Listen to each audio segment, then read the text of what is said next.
Hello दोस्तों, welcome to my channel Pharma Stock. आज के इस वीडियो में मैं आप लोग को बताने वाला हूं चक्कर आने के इलाज के बारे में, यानी वर्टिगो प्रॉब्लम के बारे में।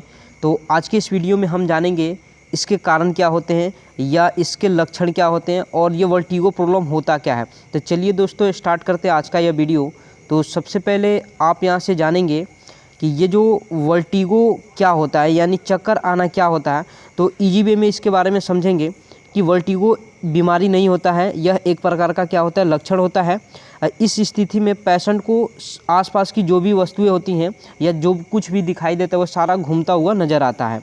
और इसको इंग्लिश में आप कह सकते हैं कि vertigo is not a disease, यानी वर्टिगो एक बीमारी नहीं होता है, यह एक प्रकार का लक्षण होता है, यानी it is a symptoms. In this condition patient feel like moving but he is not moving, यानी पेशेंट को ऐसा महसूस होता है कि उसके आसपास की सारी चीज़ें घूमती हुई नज़र आ रही हैं, पर ऐसा वास्तव में होता नहीं है। तो दोस्तों, आप लोग समझेंगे इसके चक्कर आना क्या होता है। अब बात करते हैं इसके कारण क्या क्या होते हैं, यानी चक्कर आने के क्या क्या कारण हो सकते हैं। तो यानी कॉजेज ऑफ वर्टिगो, सबसे पहले आप यहाँ से देखेंगे कि हेड इंजरी, यानी पेशेंट को मतलब सिर में चोट लगने के कारण भी क्या होता है, चक्कर आता है। यानी जब कोई माइनर या फिर ज़्यादा मात्रा में जब सिर में चोट लग जाता है, उस कंडीशन में भी पेशेंट को क्या होता है, चक्कर आना स्टार्ट होता है। आई सर्जरी, यानी आँख के ऑपरेशन यानी सर्जरी के दौरान भी या सर्जरी के बाद भी क्या होता है, पेशेंट को चक्कर आना महसूस होता है। इनर ईयर इन्फेक्शन, यानी कान के अंदर वाले पार्ट में क्या होता है, इन्फेक्शन होता है, उस कंडीशन में भी पेशेंट को क्या होता है, चक्कर आता है। और लाउड साउंड्स, बहुत ऐसा कंडीशन होता है जब पेशेंट को तेज़ मतलब आवाज़ सुनाई देती है, या फिर किसी भी पर्सन को जब तेज़ आवाज़ सुनाई देती है, जैसे डीजे वगैरह का आवाज़ आता है, तो उस कंडीशन में भी क्या होता है, चक्कर आना स्टार्ट होता है। या फिर जब कोई पर्सन टॉप हाइट पे जाता है, यानी ज़्यादा ऊंचाई पे जाता है, उस कंडीशन में भी क्या होता है, नीचे की तरफ देखने के बाद पेशेंट को चक्कर आना स्टार्ट होता है कि हम बहुत ऊपर आ गए, इस तरीके की कुछ समस्या होती है। नेक्स्ट आप देख सकते हैं माइग्रेन, यानी सिर में भी दर्द रहता है, उस कंडीशन में भी क्या होता है, चक्कर आता है। तो इस तरीके से आप समझ गए कि इसके कारण के बारे में, चक्कर आने के क्या क्या कारण हो सकते हैं। अब नेक्स्ट बात करते हैं कि ये जो चक्कर के सिम्टम्स क्या होते हैं, यानी वर्टिगो के सिम्टम्स यानी लक्षण के बारे में, कि चक्कर आने के लक्षण क्या होते हैं। तो आप यहाँ से देख सकते हैं बैलेंस प्रॉब्लम, यानी जब कोई भी पर्सन होता है उसके संतुलन क्या होता है, ख़राब हो जाता है। उसे पेशेंट को ये नहीं पता रहता है कि हम मतलब कहाँ खड़े हैं, क्या कर रहे हैं, और उसके दिमाग घूमता हुआ नज़र आता है, तो संतुलन बिगड़ जाना। और नेक्स्ट आप देख सकते हैं टेनाइट्स, मतलब कान में क्या होता है, घंटियाँ बजना, यानी कान में ऐसा होता है जैसे कि घंटी की आवाज़ आ रही है, इस तरीके के मतलब कुछ लक्षण दिखाई देते हैं। नेक्स्ट आप देखेंगे वोमिटिंग, यानी उल्टी होना। पेशेंट को अगर मतलब चक्कर आने के से पहले क्या होता है, मतलब उल्टी होने जैसा मतलब महसूस होता है, उसके लक्षण कुछ दिखाई देता है। फिर उसके बाद आप देख सकते हैं हेडेक, सिर में दर्द होना, और नेस्टिगन्स मतलब आंखें चकराना। ये इसके कुछ लक्षण हैं जो कि चक्कर आने पे बॉडी के ऊपर शो होते हैं। और भी इसके बहुत सारे लक्षण हैं, मैंने आपको मेन जो लक्षण है वो बता दिया है।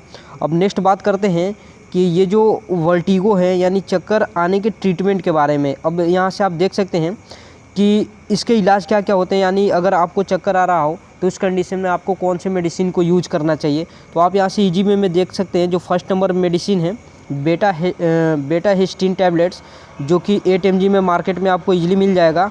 और इस टैबलेट्स के यूज का बात करें तो patient feel ringing in year and vertigo, यानी पेशेंट को जब कान में मतलब घंटियाँ जैसे सुनाई देता है या फिर चक्कर आने लगता है, तो उस कंडीशन में इस टैबलेट्स को यूज किया जाता है। और इसका इमेज आप यहाँ पे देख सकते हैं। और इसके डोज का बात करें कि कितनी मात्रा में इस टैबलेट्स को यूज करना चाहिए, तो आप देख सकते हैं ये एडल्ट पर्सन का डोज है 1 टैबलेट, यानी BD, यानी दिन में 2 बार इस टैबलेट को यूज करना चाहिए, 1 टैबलेट मॉर्निंग में और 1 टैबलेट इवनिंग में। अब बात करते हैं नेक्स्ट मेडिसिन के बारे में। तो आप यहाँ से जो सेकेंड नंबर मेडिसिन है देख सकते हैं प्रोमेथाजिन हाइड्रोक्लोराइड टैबलेट्स, जैसे कि आपको इमेज में दिख जाएगा। और ये आप देख सकते हैं फिनरगेन मतलब फिनरजेन ब्रांड नेम से आपको मार्केट में मिल जाएगा।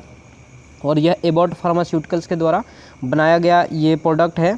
और इस टैबलेट्स के यूज का बात करें तो patient having motion sickness and vomiting, यानी पेशेंट को ऐसा जब मतलब कहीं ट्रेवलिंग करता है तो उस कंडीशन में भी क्या होता है, मतलब उसे वर्टिगो का प्रॉब्लम होता है या फिर वोमिटिंग होता है। तो इस कंडीशन को ठीक करने के लिए इस प्रोमेथाजिन हाइड्रोक्लोराइड टैबलेट्स का यूज किया जाता है। और इसके डोज का बात करें तो आप यहाँ पे देख सकते हैं 1 टैबलेट BD, यानी 1 टैबलेट 2 टाइम्स यूज किया जाता है, 1 टैबलेट मॉर्निंग में और 1 टैबलेट इवनिंग में। और ये 10 mg के लिए, ये 10 mg मतलब एडल्ट पर्सन का ये डोज है।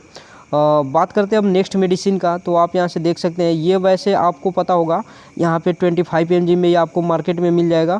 और ये डोज का बात करें कि कितनी मात्रा में एडल्ट पर्सन को लेना चाहिए, तो 10 mg यूज करना चाहिए। अब नेक्स्ट बात करते हैं थर्ड नंबर मेडिसिन के बारे में। तो आप यहाँ से देख सकते हैं सिनर्जिन टैबलेट, जो कि थर्ड नंबर ये मेडिसिन है। इसका इमेज आप ईजी वे में देख सकते हैं। और इसके यूज का बात करें इस टैबलेट्स का, तो patient feel vertigo and mainly feel during the travelling, यानी पेशेंट को, यानी जैसे आपको मैंने पहले ही बताया कि मतलब चक्कर आने जैसा, यानी जब ट्रेवल के दौरान यात्रा करता है उस कंडीशन में पेशेंट को चक्कर आता है, तो इस समस्या को ठीक करने के लिए इस सिनर्जिन टैबलेट्स का यूज किया जाता है। और इसके डोज का बात करें तो आप यहाँ से देख सकते हैं नॉर्मल, मतलब अगर आपको नॉर्मल वर्टिगो यानी हल्का फुल्का चक्कर आ रहा हो, उस कंडीशन में आपको मतलब इस टैबलेट को यूज करना चाहिए दिन में 2 बार, यानी बीडी यूज करना चाहिए। और अगर ज़्यादा मात्रा में आपको जैसे चक्कर आ रहा हो, तो उस कंडीशन में ये 25 mg का जो मतलब ये टैबलेट्स है, सिनर्जिन टैबलेट्स है, इसको 2 टैबलेट्स को 1 टाइम में ही यूज करना चाहिए, यानी 2 टैबलेट एक साथ यूज करना चाहिए। इस कंडीशन में इस तरीके के जो भी प्रॉब्लम होगा वो आपको मतलब ठीक हो जाएगा। तो इस तरीके से दोस्तों आप लोग समझ गए होंगे इस चक्कर आने के मतलब ट्रीटमेंट, कॉजेज और सिम्टम्स के बारे में। If you understand this video please like, subscribe and share my channel. Thanks for watching my video.